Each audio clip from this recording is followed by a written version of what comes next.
Another case 9370. Got the Cummins N14 in it. Water pump seized, which is back here. Water pump seized and blew out the belt. So we have a new water pump gasket in the belt. Let's get into it. First things first, we're going to take these bolts here, loosen them all up. This is going to be our tensioner. We can get these belts off, and then we're going to pull the fan off. Alright, I got all these bolts loose. This is the one that's keeping pressure on this, keeping it hinged away to keep these belts tight. We're going to leave that one tight for now so we can get all the fan bolts broke loose.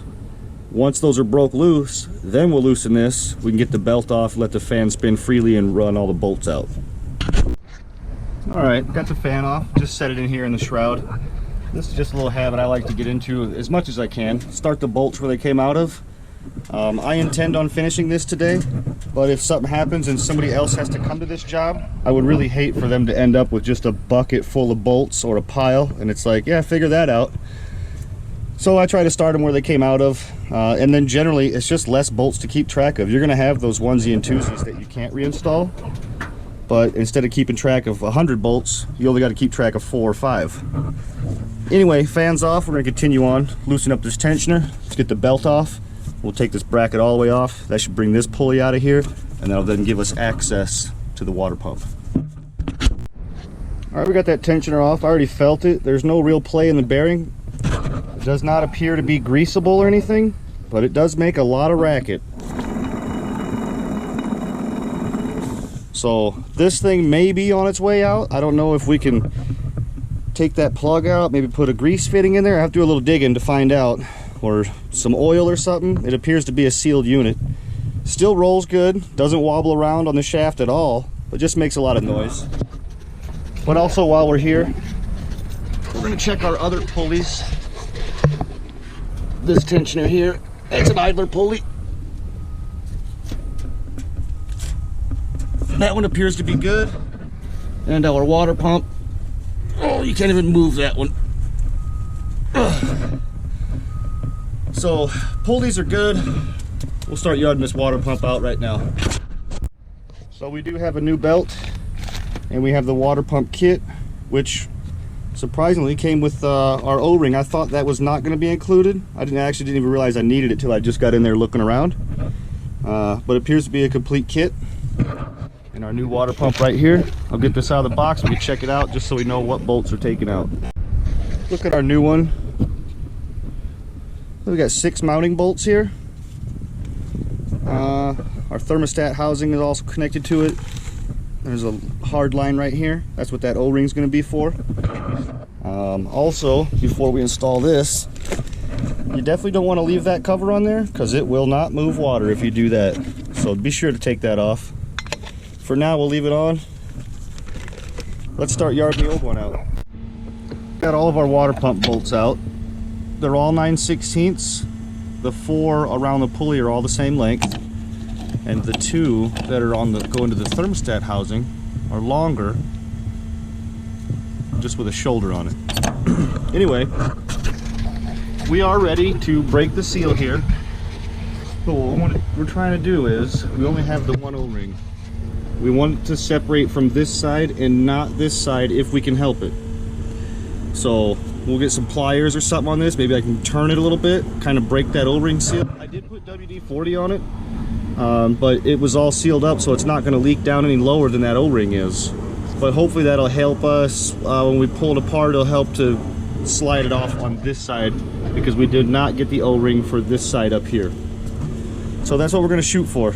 And interestingly enough, no thermostat in here on either end, even in this side. I don't know if that's a factory thing. I doubt it. Generally, your cooling system is going to be overly efficient, so your thermostat is going to restrict coolant flow to provide heat, things like that. If you don't have one, most cases the engine most likely won't warm up, or if you're on the highway or something, it'll overcool. Anyway, just wanted to note that no thermostat unless it's in a different location. I'm not sure. I haven't really bothered to dig around, but it does not appear to be.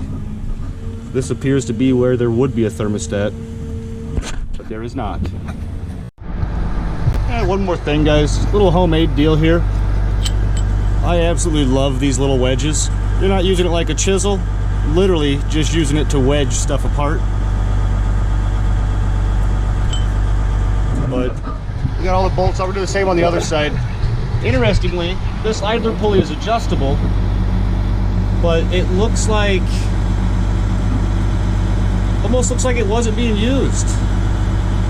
The ribbed part of the belt should run on this part because it's ribbed.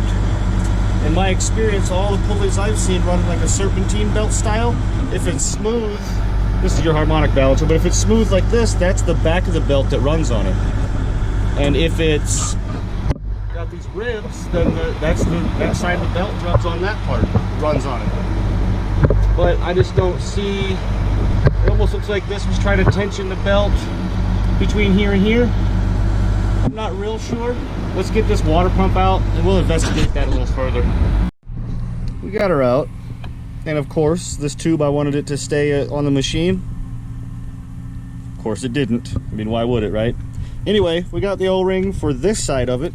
I'll have to dig around in my O-ring stash and see if we got one for this side here. It wasn't leaking, but you can see it is pretty flat. Should be just a regular round O-ring. I guess in a pinch we could reuse that one, but if I have one that'll fit, we're going to replace it. And also, talking to the other tech, I mentioned about the thermostat, and he said it's not in here. He thinks there's two in here. He's never taken it apart, but looking at the cooling schematic, looks like there's two in here. Not supposed to be one right there.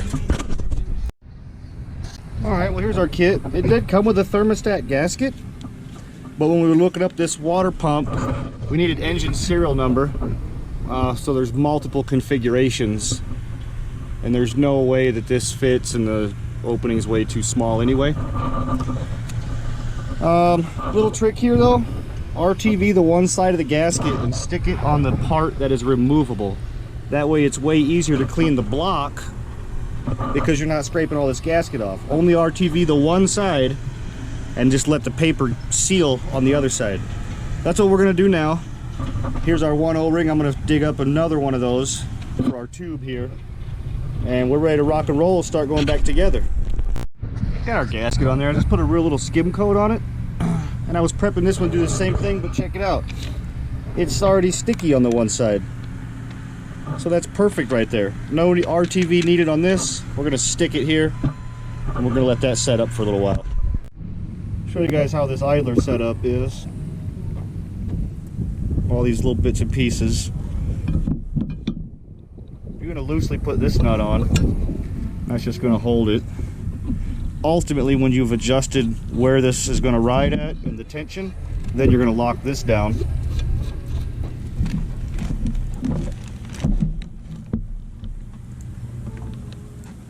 And this bolt's gonna go through there. This is what's going to allow you to put tension on the belt, and then you'll lock this down when it's all done.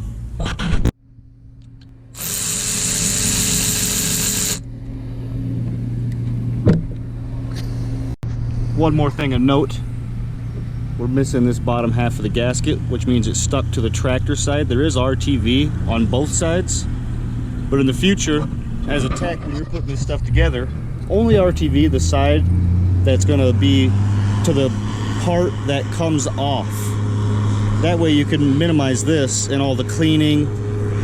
Chances are you won't have to deal with it, but help the next guy out.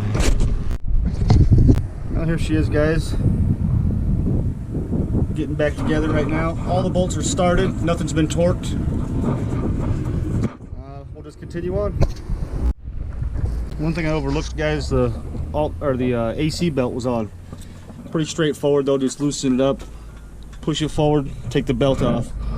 We already got the new belt on, and you want to tighten this until you have a ½ an inch of deflection between two pulleys. I mean, obviously not here, it's gonna be tighter, but right here on your big span, ½ an inch. If you under tighten it, it's gonna slip all the time. A lot of times you'll hear alternator belts on older vehicles will be squealing until the alternator pulley hooks up to the belt and it's not slipping. And if you over tighten it, then all you're doing is overstressing these bearings, causing premature failures. So belt tension is pretty important, but on a lot of your modern stuff it's got spring tensioners and it'll just tension it for you. Making some progress getting everything buttoned up here. Wanted to show you real quick though, make sure you get this jam nut back here. This is what's going to maintain the tension once you get it set. This bolt can now rattle loose, not going to be a problem, because as long as this is tight, the tensioner won't move. So your belt tension won't change. We're ready to put the fan on now, and then we're going to start adding coolant, check for leaks. Well, there it is, guys. Pretty straightforward repair.